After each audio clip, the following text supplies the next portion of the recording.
Bienvenue dans Ego, un podcast qui invite à dépasser ce dernier pour aller plus loin et adresser à celles et ceux qui veulent grandir aussi bien dans l'esprit que dans le corps. Dans le podcast du jour, on va parler de plusieurs choses dont le sommeil, les habitudes et la respiration, des différentes techniques de respiration. Donc peu importe ce que tu es en train de faire, je te laisse te mettre dans un cadre confortable et on va partir tout de suite. Avant de commencer juste le podcast, je tiens à faire un disclaimer. Je ne suis pas professionnel de santé, on se l'entend. Ce podcast, aujourd'hui, il se base sur 3 livres que je vais te présenter dès maintenant pour que j'ai pas à le faire après. Premier livre, sur le sommeil, Pourquoi nous dormons, du docteur Matthew Walker. Voilà. Deuxième livre, donc ça, ce sera pour la partie sommeil. Deuxième livre, de James Nestor, ici, Respirer, tout simplement. Et le troisième livre de James Clear, Un rien peut tout changer. Bon, le nom en français, il est un peu gaze, mais le nom anglais, c'est Atomic Habits. Peut-être que ça parle plus à certains. Le nom en anglais, tout simplement.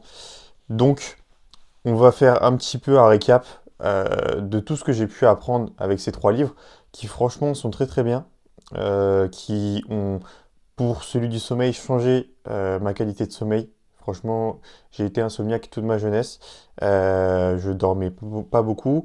J'ai testé des trucs mélatonine, tout ça. Ça marchait pas. J'ai testé après somnifère. Ça marchait pas non plus. Donc, franchement, ça sert à rien de se supplémenter trop pour le sommeil. Il y a des techniques pour s'endormir beaucoup plus facilement qui marchent très bien. Et ça, on va le voir aussi à travers le livre de James Nestor, donc Respirer, qui explore aussi des facettes pour calmer en fait son corps via la respiration et non pas par une substance externe. Voilà. Et le fait aussi d'avoir des habitudes peut tout changer. C'est pour ça qu'en fait j'ai décidé de faire cet épisode avec ces 3 livres en même temps, parce qu'ils sont tous un peu corrélés. J'aurais pu faire un podcast par livre, mais c'était pas forcément intéressant. Là, vu qu'ils sont vraiment tous corrélés, on va pouvoir faire un récap global et voir les différents, ce qu'ils ont en commun, quoi, tout simplement. Voilà. Donc, on va diviser ce podcast, pardon, en 3 parties, 3 grandes parties. On va voir en premier le sommeil, ensuite la respiration et ensuite, du coup, les habitudes. On va pas perdre plus de temps. On va commencer directement, du coup, avec le sommeil. On va parler au début des bases physiologiques du sommeil. Donc, quelques facts, on va dire, qui sont exprimés dans le livre. Je sais pas toi, mais moi, quand j'étais jeune, je me disais, j'étais quelqu'un de très skinny, hein. J'étais vraiment, j'allais pas dire anorexique, hein, on est d'accord, parce que ça, c'est une vraie maladie. Mais j'étais vraiment très, très, très, très maigre. Et en fait, j'étais pas bien dans mon corps, tout simplement. Et je voulais prendre du poids. On se l'entend. Et j'avais une idée reçue qui était la suivante. C'est que avant, en gros, je me disais que si j'étais insomniaque, du coup, en plus, comme je l'ai dit, si je m'endormais de plus en plus tard, vu que mon corps restait éveillé, je dépensais plein de calories et je brûlais plein d'énergie. Et du coup, j'avais encore moins de chances de prendre du poids. Tu vois, je me disais ça et je me disais que vu que je dors tard, ça m'aide encore moins à prendre du poids, tu vois. Et en fait, ça, c'est une idée reçue. Pourquoi? Parce que la dépense calorique de ton corps, donc la dépense calorique, c'est ton corps, t'as de l'énergie, ce que tu manges, ce que tu bois. C'est comme le fuel pour une voiture. Ce que tu manges, ce que tu bois, il lui permet de fonctionner. Et ça, quand ça brûle, c'est une dépense calorique, on appelle ça, hein, tout simplement. J'ai pas encore les termes précis. Disclaimer, je l'ai déjà dit au début, mais je préfère le redire. Je suis pas professionnel de la santé ni rien. Là, c'est juste ce que j'ai appris avec les livres. Et donc, tout ça pour dire que, en gros, dans le livre, le docteur Matthew Walker, il nous apprend que donc la dépense calorique, elle est presque égale entre éveil et sommeil. Donc que tu sois en train de dormir ou que tu sois debout en train de rien faire, parce que forcément si je te dis que si tu fais un sprint et que si tu dors, tu as la même dépense, il y a un problème. Mais là, c'est vraiment dans le contexte où tu es passif, où tu ne fais rien pas une activité physique présente, quoi, en gros, ta dépense calorique est presque égale que tu sois éveillé ou donc passif, mais donc réveillé, quoi. Donc ça, c'était une idée reçue que je me faisais, et c'est quelque chose, pour en avoir parlé avec plusieurs personnes, que bah, peu de personnes savent. Tu vois, je leur ai demandé, est-ce que tu penses que tu dépenses moins de calories quand tu dors que quand tu es éveillé? Tout le monde disait oui, mais au final, pas tant que ça. La différence est pas énorme. Ensuite, quelque chose qu'on nous apprend aussi, c'est le rythme circadien. Donc ça, tout le monde, je pense, sait plus ou moins ce que c'est, le rythme circadien. En gros, pour faire en très global, en vulgarisant, le rythme circadien, c'est le rythme que ton corps a naturellement, qui est corrélé avec les cycles de jour et de nuit. Ce rythme circadien, il dure 24 heures et 15 minutes en moyenne. Donc en gros, c'est à peu près une journée. Et en gros, ce mécanisme-là, il permet vraiment de réguler notre horloge interne. Je reviens sur une visio qu'on a eue avec donc la Squad, donc j'ai le t-shirt d'ailleurs là, et avec du coup le nutritionniste Mathieu Delarue, que je vous invite à regarder sur Instagram et tout, vraiment quelqu'un de passionné et qui moi m'a pas mal aidé et qui m'aide même actuellement. Donc merci Mathieu si tu passes par là, vu que je sais que tu écoutes les podcasts. Et donc tout ça pour revenir à quoi? Euh, dans la visio qu'on avait eue, un des athlètes de la Squad avait demandé, mais quand est-ce que je sais quand je dois me coucher? Quand est-ce que je sais quand je dois me réveiller? Et en fait, avec moi, tu vois, j'ai pas intervenu, mais vu que Mathieu, c'est le professionnel, il a intervenu, j'avais la même opinion que lui, à savoir, eh bah, tu te couches quand le soleil se couche, tu te réveilles quand le soleil se lève. C'est aussi simple que ça en soi. Après, malheureusement, on est d'accord, avec les contraintes de la vie moderne et de ton travail, t'es pas forcément capable de le faire. On est d'accord? Surtout en hiver où à 18h il va faire nuit alors que tu es encore au taf. C'est quelque chose qui n'est pas forcément possible. Et pareil le matin, si tu commences à 8h, tu es obligé de te lever vers 7h et quelques, il fera nuit et il fera pas jour. Donc c'est des contraintes de la vie moderne auxquelles on doit s'adapter, forcément. Mais si tu veux un repère intéressant à savoir pour savoir combien de temps il te faut pour dormir, ça va être environ 9 heures de sommeil. La plupart du temps, on dit au grand minimum 8 heures, ce qui est vrai, mais 9 heures, ça reste plus qualitatif. Euh, et j'allais revenir sur un truc, c'est que chez les adolescents, ce rythme circadien, lui, il est retardé de 3 à 4 heures. Donc en gros, au lieu que le rythme circadien dure 24 heures, il dure 28 heures. Et donc, ce qui induit une nécessité de sommeil plus importante.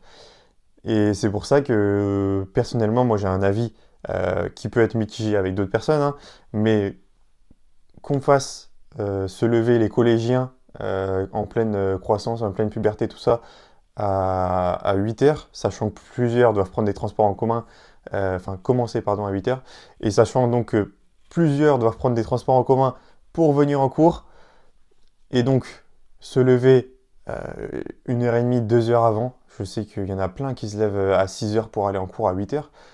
Et les jeunes, on sait très bien qu'ils ne se couchent pas tôt, surtout bah, maintenant avec les écrans, hein. Mais moi, je trouve ça quand même un petit peu aberrant que dans l'éducation nationale, tout ça, on fasse se lever des adolescents en pleine croissance qui ont vraiment besoin de sommeil pour se construire aussitôt. Je trouve ça un petit peu limite, mais je peux pas y faire grand-chose, hein, on est d'accord. Mais je trouve ça quand même intéressant d'en parler. Et donc c'est pour ça aussi que ces adolescents-là, ils ont des difficultés à se lever tôt.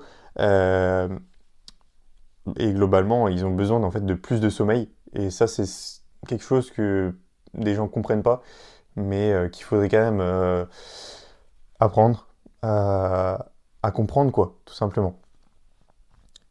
Parce que le sommeil, c'est vraiment quelque chose de très important. C'est un des piliers de la vie. J'ai envie de dire, il y a l'hydratation, la nutrition, le sommeil, qui sont vraiment trois gros piliers. Il y en a d'autres, bien sûr. Je pense que, que tu tu penses à d'autres, tout simplement. Mais tout ça pour dire que le rythme circadien, c'est l'horloge interne qui régule un petit peu tous les mécanismes de notre corps. Donc voilà, pour ce niveau-là. Ensuite, il y a des questions qui se posent pas mal aussi au niveau de la température de sommeil. Donc, la température idéale d'une chambre pour dormir, c'est 18,3 degrés. Ça, en gros, c'est vraiment hyper important pour que les mécanismes de ton corps se mettent en place, mais de manière efficiente. Il faut pas avoir une chambre qui est trop chauffée, il faut pas avoir une chambre qui est trop peu chauffée. Donc c'est vraiment un compromis à avoir. Il y a des réveils, et ça a peut-être un autre nom, moi j'en ai un juste dans ma chambre, qui indique en fait la température de la chambre. Et j'essaie de faire en sorte qu'il soit tout le temps environ à 18,3 degrés. Bien sûr, c'est très précis, hein, mais ça va être dans les environs de ces zones-là. Mais juste faire attention à ce qu'il ne fasse pas trop chaud ou trop froid pour que vraiment les mécanismes de réparation de notre corps, quand on dort, se fassent de manière efficiente, quoi. Donc ça peut être intéressant. En été, bien ouvrir ses fenêtres parce que souvent il va faire très chaud chez soi.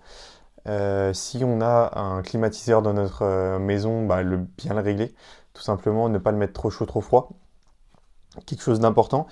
Et en parallèle de ça, quelque chose qui est négligé, mais qui en soi à l'époque n'a jamais posé de souci à nos ancêtres, on va dire, ça va être la qualité en fait de nos outils de sommeil.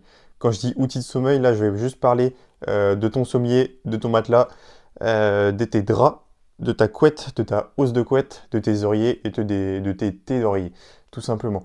Après avoir lu ce livre, moi, j'ai décidé de tout changer. Après, c'est un budget aussi, on s'entend. Mais donc, sur mon lit, moi, par exemple, pour prendre l'exemple et que tu te visualises un petit peu mieux ce que je veux te dire, sur mon lit, j'ai un sous-matelas, un matelas qui est vraiment adapté à moi, dans le sens où je me sens bien et quand je me réveille, j'ai pas mal partout. Ça, c'est quelque chose qu'il faut tester. Des gens préfèrent des matelas durs, des gens préfèrent des matelas mous. Moi, je suis plutôt dans le mou, par exemple, mais qui n'est pas totalement mou. Genre, il y a quand même moins mou que ça. Tout ça pour dire, donc, les matelas, trouver un matelas qui te correspond et qui plus est, qui est respirant. Et donc, il suffit pas du matelas en lui-même pour qu'il soit respirant. Il faut aussi un drap d'une bonne qualité qui permet de respirer. Moi, c'est ce que j'ai vraiment changé là dernièrement. J'ai une couette été, une couette hiver, par exemple, euh, avec des housses de couette, pardon, qui sont respirantes. Ça, c'est quelque chose qui peut améliorer ton sommeil, honnêtement. En tout cas, moi, ça a marché. Peut améliorer également la qualité de ton sommeil et ton temps d'endormissement et vraiment trouver des, des trucs de qualité en fait qui te correspondent surtout. Moi pour référence c'est les matelas Emma là, enfin pas le matelas mais les couettes oreiller Emma avec les tés d'oreiller tout ça et je respire beaucoup mieux parce que moi je me réveillais en plein milieu de la nuit en transpiration pas possible et maintenant ça arrive plus. Et je pense que c'est en grande partie dû à ce changement que j'ai pu avoir. Donc, tout ça pour revenir au fait que c'est important d'avoir un contexte euh, idéal et confortable pour dormir. Et ce contexte, donc, ça passe par la température de ta chambre, premièrement, et ensuite la qualité de ton matelas, de ta couette, de tout ce qu'on a vu précédemment, globalement. Maintenant, je vais faire juste un parallèle pour t'expliquer un petit peu comment fonctionne le sommeil, mais de manière très vulgarisée. Alors, le sommeil, il est divisé en deux parties, entre guillemets. Euh, le sommeil NREM et le sommeil REM. Donc, qu'est-ce que ça veut dire REM? C'est Rapid Eye Movement, donc les mouvements d'œil rapides. Et donc, NREM, c'est non mouvement d'œil rapide. Et REM, c'est Rapid Movement Eye. Pour faire très simple et schématiser, le sommeil NREM, tes yeux ne bougent pas, donc tes globes oculaires ne bougent pas tout simplement. C'est la partie de sommeil profond où tu ne rêves pas. Donc c'est juste la partie où ton corps récupère le plus. Donc quand je parle de ton corps, ça va être tout ce qui est muscle, surtout, articulation, tout ça. Ça va surtout être à ce niveau-là et aussi au niveau de tes organes vitaux, hormis du coup le cerveau et la cognition, qui ça récupère plus lors de la phase de sommeil REM. Donc la phase de sommeil REM, Rapid Eye Movement, c'est la phase de sommeil où tu rêves.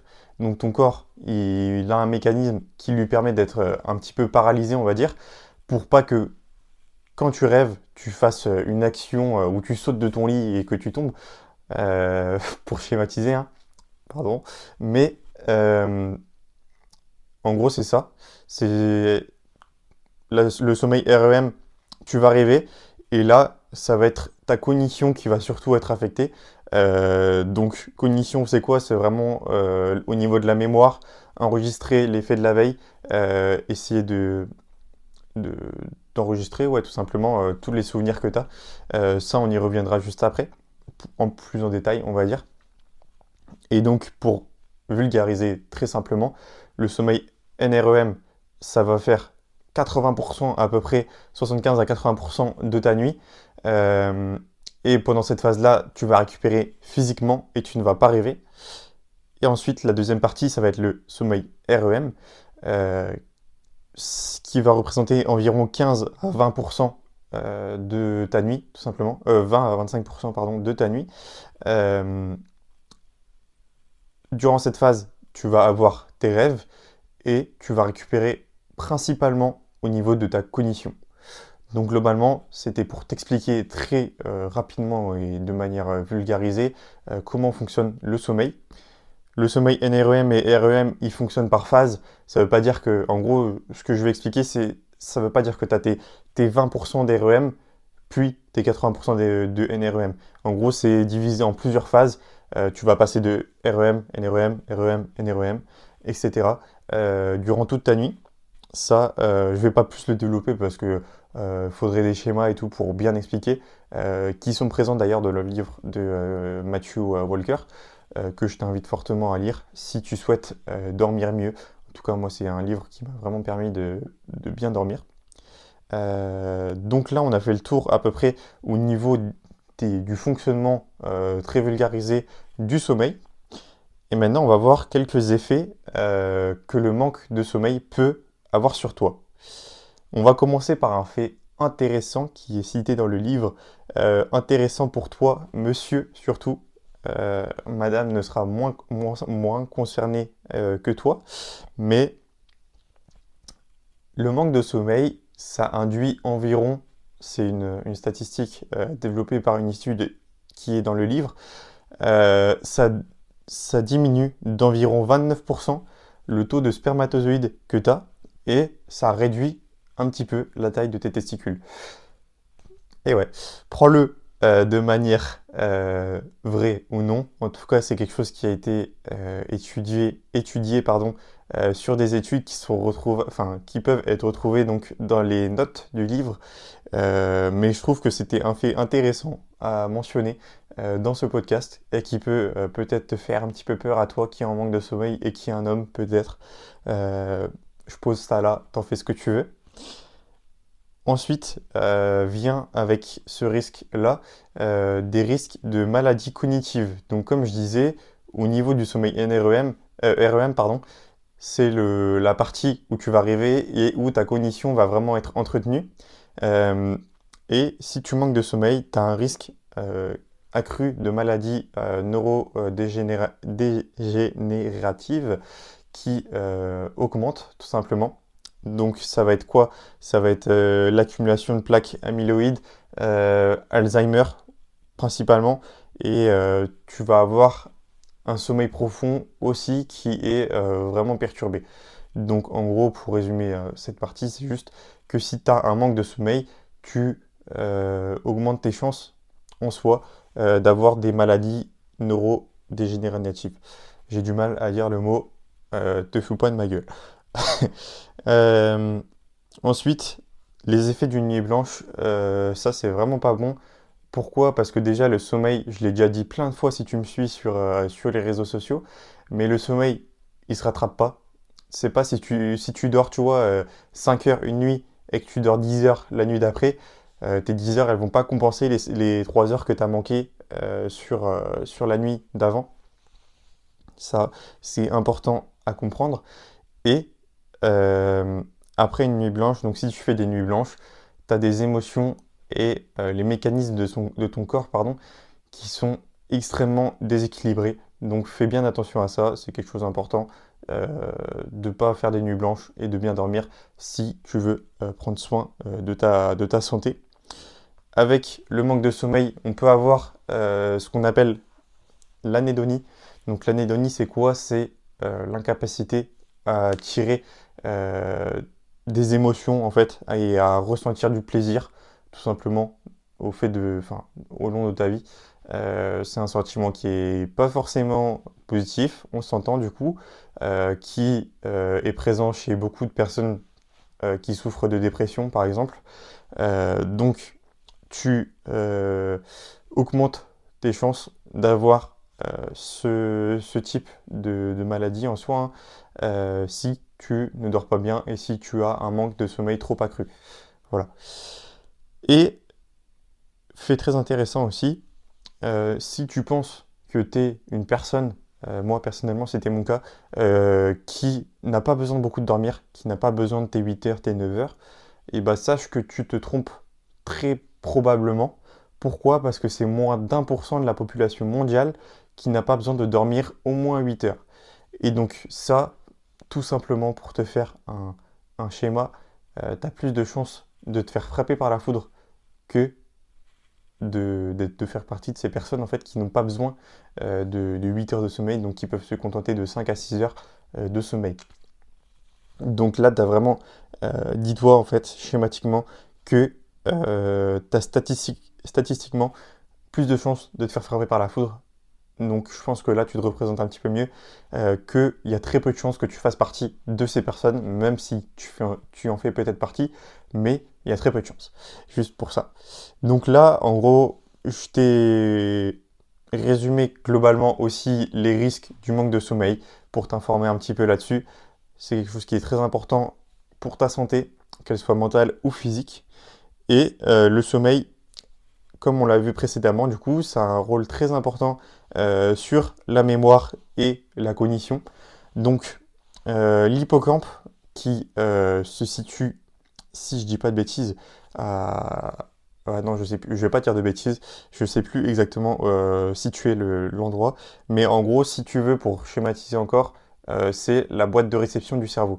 Donc c'est là où arrivent les nouvelles informations durant ta journée, elles sont stockées à cet endroit, et quand tu vas être euh, en sommeil profond, ces informations-là vont être transmises à ton cerveau vulgairement, hein, vont être transmises à ton cerveau pour les enregistrer, tout simplement.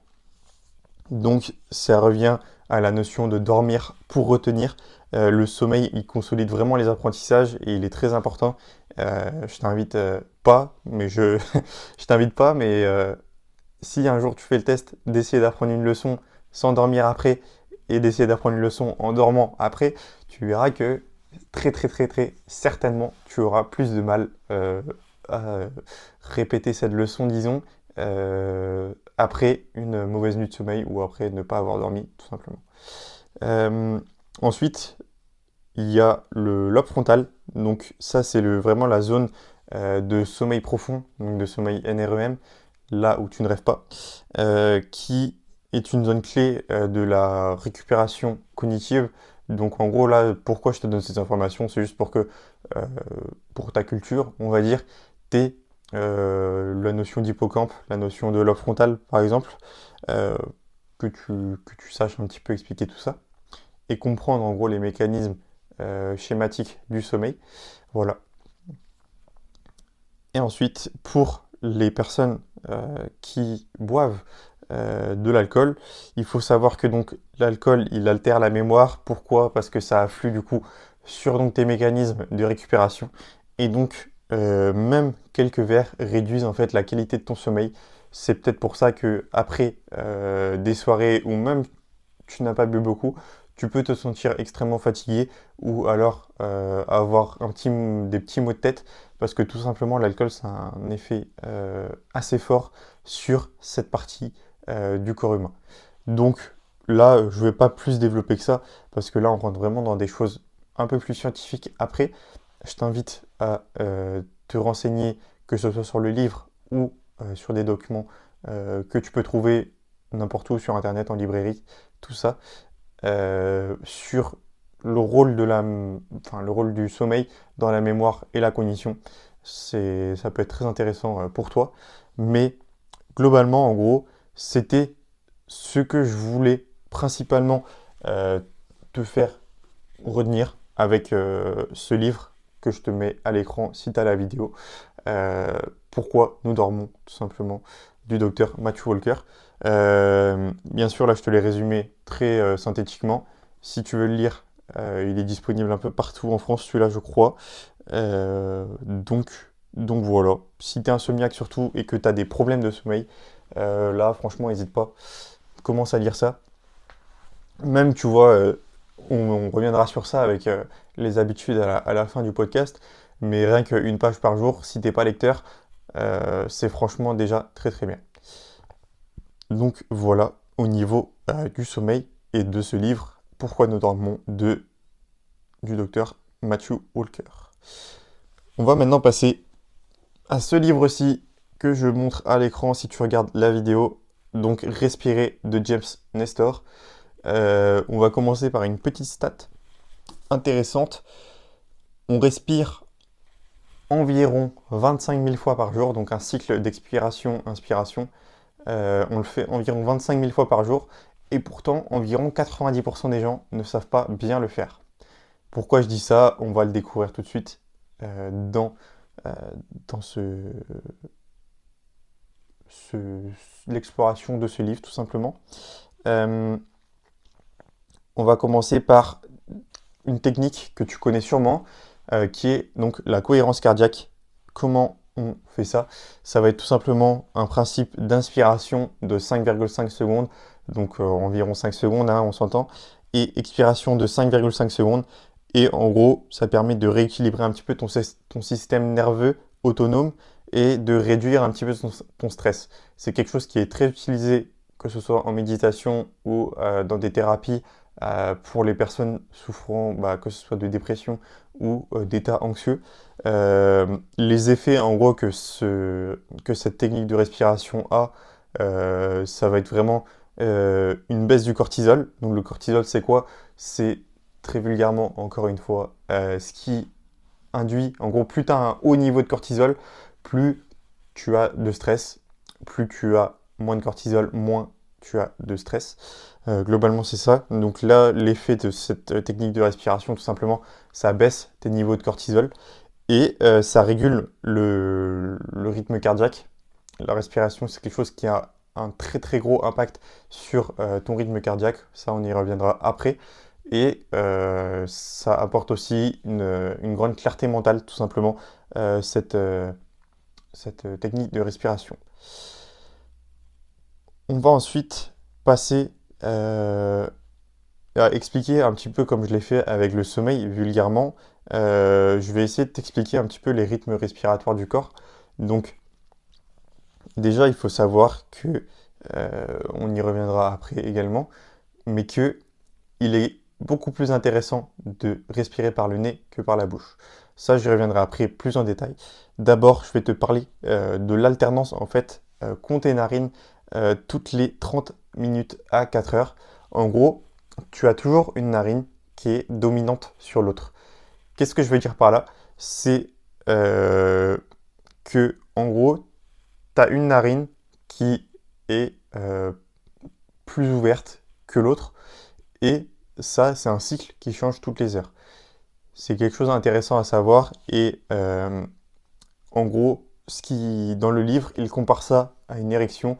En gros, si tu veux, c'est un petit peu ça. Pourquoi? Parce que tu as une narine qui va être un petit peu plus gorgée de sang et donc qui laissera moins d'air passer, comparé à une autre narine qui sera plus ouverte et qui laissera toujours plus d'air passer. Si tu veux tester chez toi, tu te bouches une narine, tu te bouches l'autre, tu as très peu de chances que les deux fonctionnent de la même manière et que tu ressentes le même débit d'air dans les deux, tout simplement. Et donc ça influence le tonus, même la libido aussi, et la concentration, tout simplement.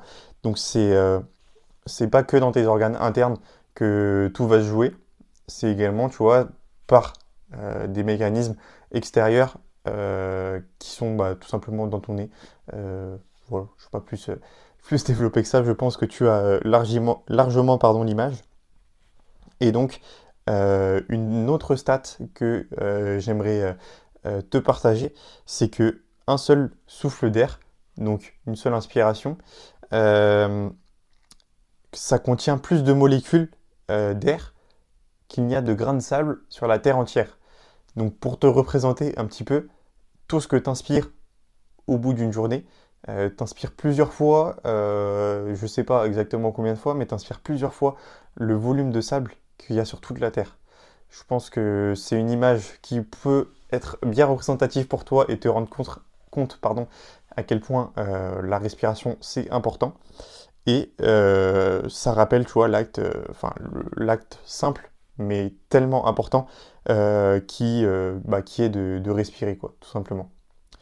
Il y a des techniques maintenant traditionnelles et plus avancées qui existent pour la respiration. Souvent, ça va être pour induire un état que l'on veut. Donc, que ce soit la plupart du temps, quand même, c'est sur les états d'anxiété, tout ça, mais également sur l'influence, enfin, influencer son rythme cardiaque, donc baisser ou accélérer les battements de son cœur, tout simplement. La première technique que tu connais très certainement, mais pas sous ce nom-là, c'est le Tumo. Donc le Tumo, tu le connais très très certainement sous la technique et l'appellation Wim Hof, donc la méthode Wim Hof. En gros, c'est une respiration contrôlée pour réguler et gérer ta chaleur interne. Donc, comme je le disais, c'est comme la méthode Wim Hof. En gros, pour te montrer la technique très rapidement, et je t'invite d'ailleurs à tester au moins une fois dans ta vie cette respiration qui en gros est... tu fais une hyperventilation volontaire et tu verras que mentalement c'est un effet qui est presque indescriptible. Je t'invite à tester. Wim Hof, il a la méthode sur YouTube en français. Tu suis une vidéo et tu fais juste ce que Wim Hof dit. La voix est superbe en plus.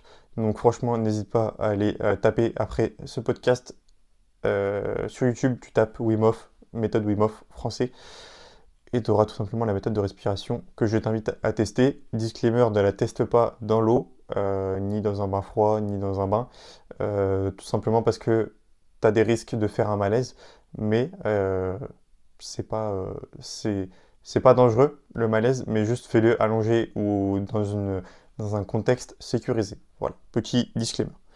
Donc, tout ça pour dire, la méthode Wim Hof, en quoi elle consiste? Ça va être 30 cycles d'inspiration, expiration rapide et vraiment puissante. Donc c'est pas la petite inspiration que tu fais normalement, c'est et c'est vraiment très très fort comme ça, tu vois. Tu fais ça environ 30 fois, donc 30 cycles, donc d'inspiration, expiration. Ensuite, tu expires 3 quarts de tes poumons à la dernière expiration. Tu expires donc 3 quarts du volume d'air que tu as dans tes poumons. Tu n'en gardes qu'un quart. Quand tu gardes ces un quart, tu fais une rétention d'air. Donc vraiment, tu gardes ces un quart d'air et tu tiens en apnée le plus longtemps possible, tout simplement. Donc, après cette rétention maximale, tu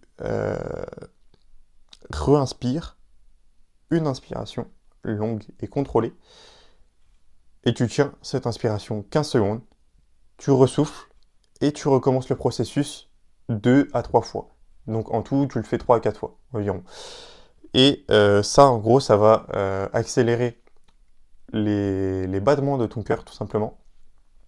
Et tu auras aussi une meilleure tolérance à ton CO2, tout simplement. Après, c'est quelque chose que, honnêtement, pour le comprendre, je t'invite à le tester au moins une fois dans ta vie.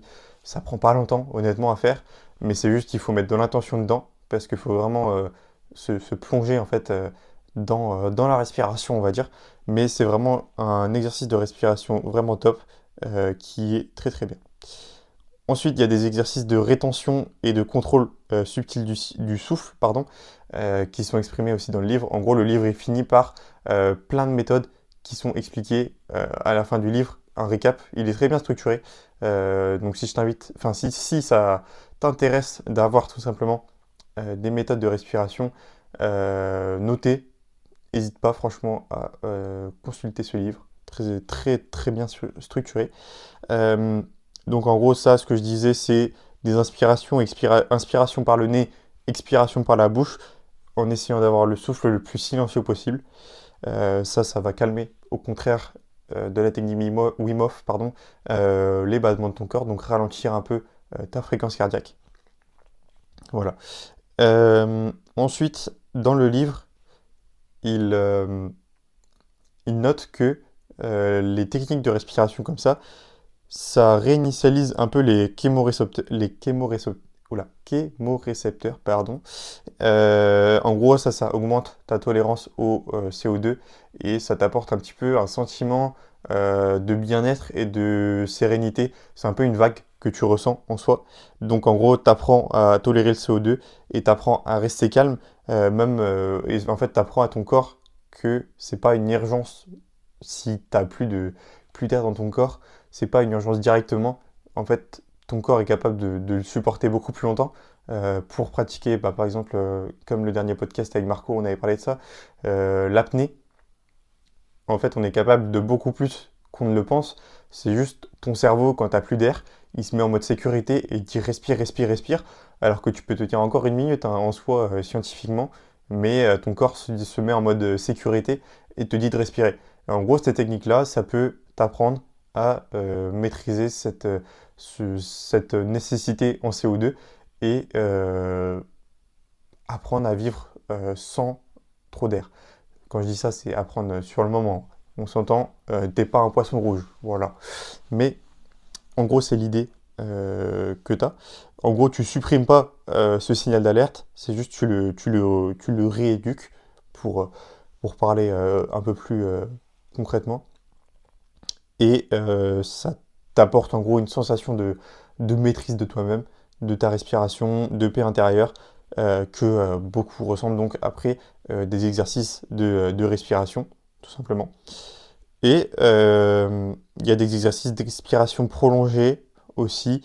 Par exemple, de le faire, dans le livre, il notait ça, de le faire, en gros, inspirer le plus fort possible pendant une dizaine de secondes et ensuite expirer le plus longtemps possible.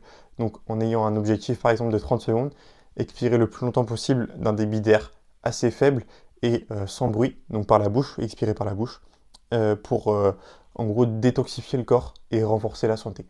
C'est décrit comme ça, globalement dans le livre. Voilà. Et ensuite, tu as d'autres techniques de respiration, par exemple la respiration carrée, qui est très utilisée chez les apnéistes pour s'entraîner à l'apnée et s'échauffer avant une apnée. Donc la respiration carrée, c'est quoi? C'est tout simplement, elle s'appelle comme ça, tout simplement parce que si tu regardes la vidéo, je vais essayer de te schématiser un petit peu. Tu inspires 4 secondes, tu retiens 4 secondes, tu expires 4 secondes, tu retiens 4 secondes et tu refais le tour. En gros, c'est 4 secondes, 4 secondes, 4 secondes, 4 secondes. Inspiration bloquée, expiration bloquée. Tu répètes ça et tout simplement pendant 5 minutes, tu répètes ça et après, tu as un corps qui est beaucoup plus préparé et tu réinitialises un petit peu ton rythme cardiaque, tout simplement. Après, tu as une autre technique qui était pas mal aussi, que j'ai pas mal faite personnellement, la respiration 4-7-8. Donc là, ça va être un petit peu la même chose. Tu respires 4 secondes, tu retiens 7 secondes, tu expires 8 secondes. Voilà. Donc là, globalement, j'ai fait le tour. Il y a plein d'autres, honnêtement, techniques de respiration, que ce soit dans le livre, mais autre part aussi. Et la respiration, ça a un pouvoir qui est assez extraordinaire et que très peu de gens utilisent au final. Ça peut honnêtement, même si je ne suis pas médecin ni rien, remplacer certains traitements, certains médicaments, j'ai envie de dire. Donc, je t'invite à tester au moins la méthode Wim Hof ou la respiration carrée, tu vois. C'est quelque chose qui franchement n'est pas difficile à tester. Rien que là, tu me poses au podcast et tu Fais ça pendant 5 minutes, de la respiration carrée, 4 secondes, 4 secondes, 4 secondes, 4 secondes. Il y a des applications qui existent. Moi, je peux te citer Apnea Trainer. À part ça, je ne sais pas trop, mais il y en a plein qui existent, hein, ça c'est sûr et certain. Tout à l'heure, je t'ai dit que respirer par le nez, c'était beaucoup mieux que de respirer par la bouche. Et pourquoi je t'ai dit ça? On va voir ça maintenant ensemble. En gros, le nez, c'est un petit peu ton climatisateur naturel. En gros, il filtre, il chauffe et il humidifie l'air avant qu'il rentre dans tes poumons. Vois ça un peu comme un Dyson, tu vois, qui purifie l'air dans ta maison là. Ton nez il va faire la même chose alors que ta bouche ne va pas le faire. Donc en gros, quand tu inspires par le nez, l'air il est nettoyé des poussières, des microbes et des allergènes. Il est réchauffé à 37 degrés environ et il est humidifié, ce qui protège tes bronches. En gros, c'est vraiment un peu comme si tu avais un filtre dans le pif qui te permet de respirer de manière, de respirer que les bonnes choses et de bloquer les mauvaises choses. C'est pour vulgariser hein, très simplement, mais en gros c'est ça. Et par la bouche, tout ça, ça va sauter un petit peu. Donc en gros, tu vas inspirer de l'air froid, tu vas inspirer de l'air sec et de l'air sale, entre guillemets, directement dans tes poumons. Et ça, tu as plus de chances d'avoir des irritations, d'avoir de la toux, d'avoir tes sinus encombrés et d'avoir une fatigue, tu vois, tout simplement respiratoire. Ensuite, là, tu vas me dire, ouais, mais quand je cours, c'est impossible de respirer par le nez, tu vois. Et honnêtement, tu as totalement raison. Donc, c'est très dur de respirer par le nez quand tu fais un effort cardiaque, on va dire, donc comme courir, faire de la boxe ou autre chose. Mais euh, sur la partie passive pardon, de ta journée, où tu vas ne rien faire, essaie de te forcer à respirer uniquement par le nez. Donc, inspirer, expirer uniquement par le nez. Tu contrôles beaucoup mieux ton débit d'air et comme on l'a vu, tu inspires un air de meilleure qualité en soi. Donc, essaye de le faire au moins sur la partie passive de ta journée où tu ne fais pas grand-chose. Ou sinon, quand tu marches, tu es censé pouvoir le faire. Et si tu n'arrives pas encore totalement à le faire, entraîne-toi à le faire. Ça va justement améliorer ta résistance au CO2, ta tolérance plutôt au CO2 et tes mécanismes respiratoires, tout simplement. Voilà, moi c'est quelque chose que je t'invite à faire, que j'ai mis en place depuis que j'ai lu le livre et je l'ai lu il y a bientôt 2 ans, je pense, hein, honnêtement. Et je respire beaucoup mieux depuis, honnêtement. Donc voilà, à ce niveau-là, c'est quelque chose qui est à tester. Là, on a fait le tour à peu près de ce livre, donc respirer. Euh, je le redis, hein, je l'ai déjà dit pour l'autre livre, mais là, j'ai pris vraiment les points essentiels qui sont intéressants à te partager. Il y en a bien d'autres, honnêtement, il y en a plein d'autres qui sont très intéressants. Et ça, je t'invite encore une fois à te documenter de ton côté, que ce soit donc par la ressource de ce livre qui est Respirer de James Nestor ou alors sur des techniques de respiration en ligne. Je te conseille aussi, si tu veux voir, il y a beaucoup de youtubeurs français, je pense à Tristan par exemple, Eric Flag notamment, qui ont fait des stages avec Wim Hof. Il y a La Sueur aussi, j'ai oublié le nom de... j'ai oublié son nom, un gars qui est sur la respiration aussi, mais qui avait fait un documentaire avec Wim Hof aussi. Très intéressant. J'aurais bien aimé avoir son nom, mais là je l'ai plus en tête. Euh, mais bref, tout ça pour dire que sur YouTube, il y a plein de documents et de vidéos qui retracent un petit peu la méthode Wim Hof. Donc juste rien que comprendre qui est le personnage, ça peut être très intéressant. Pour faire très succinct, c'est quelqu'un qui a perdu sa femme dans sa jeunesse. Et je l'ai déjà parlé, j'ai déjà parlé de lui dans le podcast sur la tier list des outils de récup, parce que lui, il mêle ça avec le froid.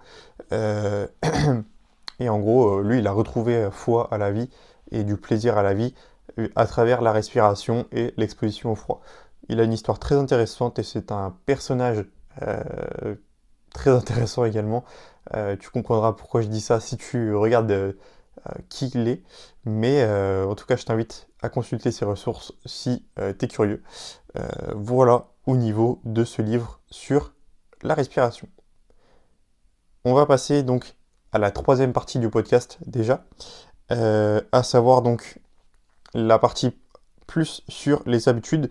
En gros, reprogrammer sa vie et être plus productif grâce aux habitudes. Je te le rappelle, cette partie-là, je veux la base sur mon expérience et sur le livre que je t'ai montré au début, qui est Un rien peut tout changer de James Clear. En anglais, c'est Atomic Habits, vraiment très connu. Il a été au New York Times, je crois, pendant très longtemps, si je dis pas de bêtises.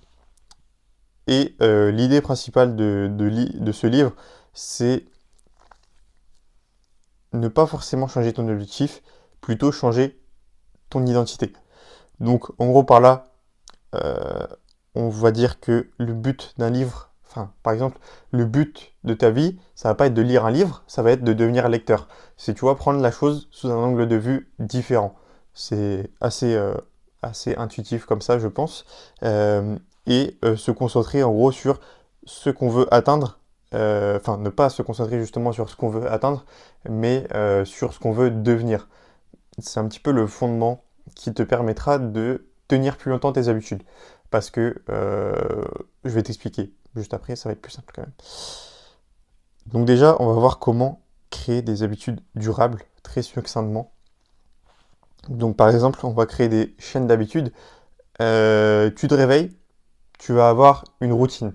En gros, c'est pas, ça va être par exemple, tu te réveilles, tu fais ton lit, tu places un livre sur ton oreiller, comme ça, quand le soir t'arrive, tu sais que tu dois lire. Tu prends une douche et après, tu, en gros, listes tes habitudes et tes routines pour vraiment te tenir à tes objectifs, tout simplement. Euh, il y a aussi, dans son livre, il explique tout simplement la règle des 2 minutes, que tu as déjà dû entendre, qui, en gros, c'est toute nouvelle habitude doit être commencée en moins de 2 minutes. Donc, en gros, c'est un peu te foutre un coup de pied au cul, honnêtement, hein, c'est un petit peu ça. C'est ne pas te laisser le temps de réfléchir et ne pas laisser ta flemme l'emporter sur les habitudes que tu dois avoir, sur les objectifs que tu dois faire dans une journée, par exemple. En gros, c'est vraiment reprendre le contrôle de son environnement et ne pas se laisser faire, honnêtement, hein, par ta flemme. Et c'est un petit peu ça, si tu veux. C'est vraiment essayer de dépasser cette flemme, euh, passer au-dessus, tout simplement. Il y a une citation qui est pas mal. Ça va être les gagnants et les perdants ont souvent les mêmes objectifs, mais ils y parviennent par des systèmes différents. Ça, c'est une citation qui est intéressante.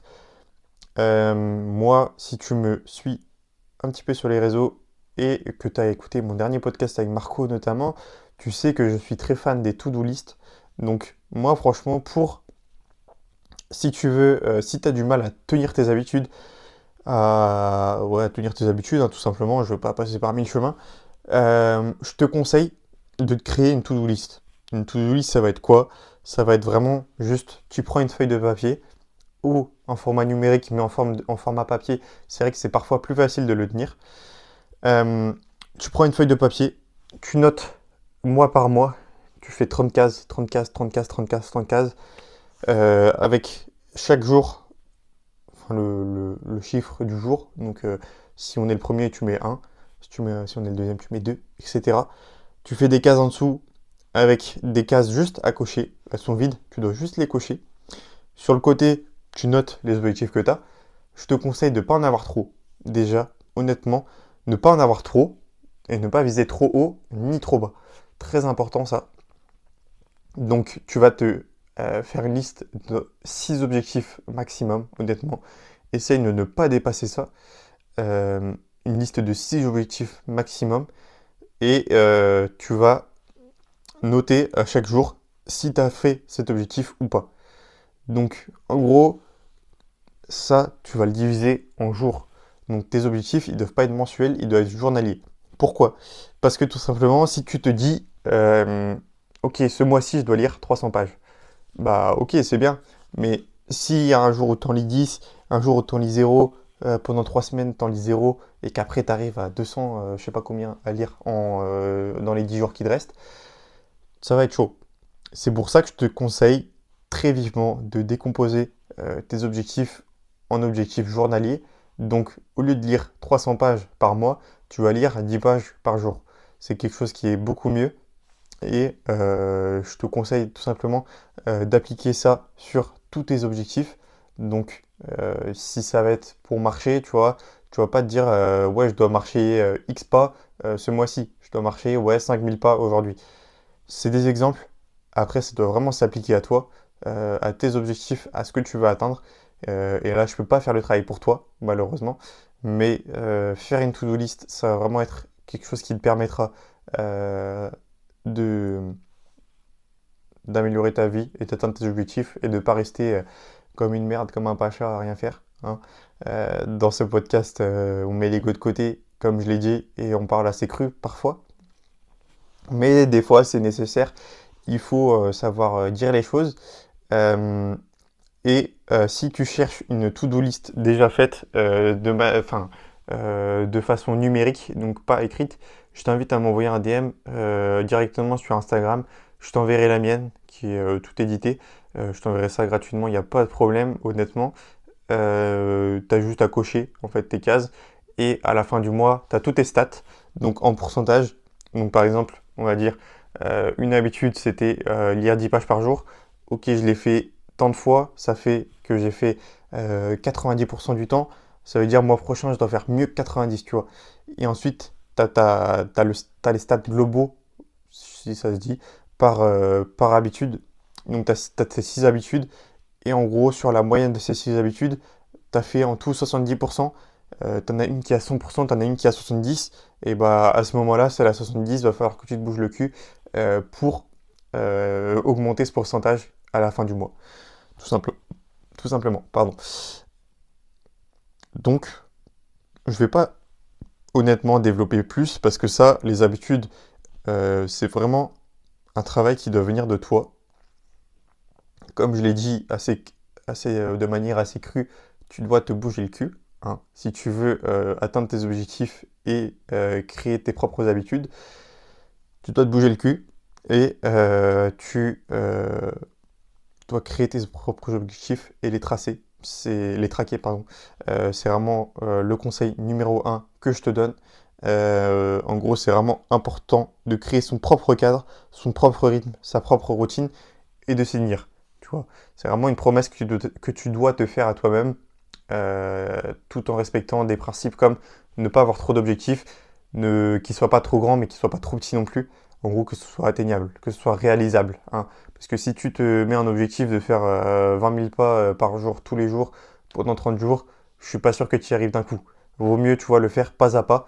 Donc, commencer avec un mois à 5 000, ensuite passer à 7, passer à 10, passer à 11, passer à 13. Tu vois, ça va te prendre plusieurs mois, ça va te prendre beaucoup de temps, mais au moins, ça arrivera. Et là, j'en viens au parallèle de faire les choses étape par étape. Donc, ne pas commencer directement par du dur. C'est comme, bon, je suis le mauvais exemple pour dire ça si tu me connais, mais commence pas à courir en faisant un marathon. Tu vas te dégoûter de la course, tu vas te, tu vas te casser un truc, tu vas plus jamais vouloir courir de ta vie. Commence par 1 km, commence par 3 km, par 5, 6, 10, 12, 21, 42, tu vois, fais étape par étape, j'ai envie de te dire. Tu peux diviser encore plus, hein, c'est un exemple que je te donne. C'est pareil pour devenir lecteur. Tu vois, commence pas par lire 10 pages par jour, forcément. Je te dis, lisant au moins une par jour. C'est déjà ça, honnêtement. 1 plus 1 plus 1 plus 1, ça fait beaucoup, tu vois. Donc, fixe-toi des objectifs qui sont durables, que tu peux vraiment tenir sur la durée de manière réaliste. Ne te mens pas à toi-même, hein, ça sert à rien. Et vas-y étape par étape. C'est des conseils que je te donne, que j'ai appliqués par expérience et qui marchent. Mais si on revient sur le parallèle du marathon, si tu commences la première fois que tu cours à courir un marathon, je peux t'assurer que le lendemain, tu ne vas pas retourner courir. Donc, évite de faire ça. Fixe-toi des objectifs intelligents et de manière intelligente, surtout. Donc, je ne vais pas blablater plus longtemps, honnêtement, sur cette partie des habitudes. Sur ce podcast, je t'ai expliqué donc globalement et schématiquement le rôle du sommeil et les effets qu'il a sur notre corps. Je t'ai expliqué comment on respire, entre guillemets, et des techniques pour mieux respirer. Je t'ai expliqué comment tenir des habitudes et en créer. Mais c'est pas juste en écoutant ce podcast que ta vie elle va changer. Il faut vraiment mettre les actions en place. C'est la citation que j'ai dans la bio de mon podcast de Herbert Spencer, qui en gros dit que le grand but de la formation, c'est pas le savoir mais l'action. Donc vraiment, mets-toi à l'action. Je t'invite vraiment à te mettre à l'action au lieu de rien foutre, tout simplement. Je veux pas le dire autrement, hein, mais voilà, globalement, pour cet épisode, il sera assez succinct, je crois. Je sais pas trop combien de temps il dure, là, honnêtement, j'ai pas calculé. Mais très instructif, je pense. N'hésite pas à me donner ton avis sur ce podcast, ce que tu en as pensé, à mettre une note aussi sur Spotify si tu peux, ou Deezer, tout ça. Ce serait très gentil de ta part. Et je pense que j'ai à peu près tout dit, honnêtement. Comme d'habitude, sur ce podcast, on va finir par une citation. La citation d'aujourd'hui, ça va être « La plupart des gens vivent dans un monde que d'autres ont conçu pour eux ». Je te laisse méditer là-dessus. Surtout à créer tes propres habitudes, ton propre monde et tes propres règles, tes propres habitudes et de bouger le cul, hein, comme on l'a vu dans ce podcast tout simplement. Je te souhaite une excellente soirée, journée, semaine, selon quand tu écoutes ce podcast. Et à la prochaine.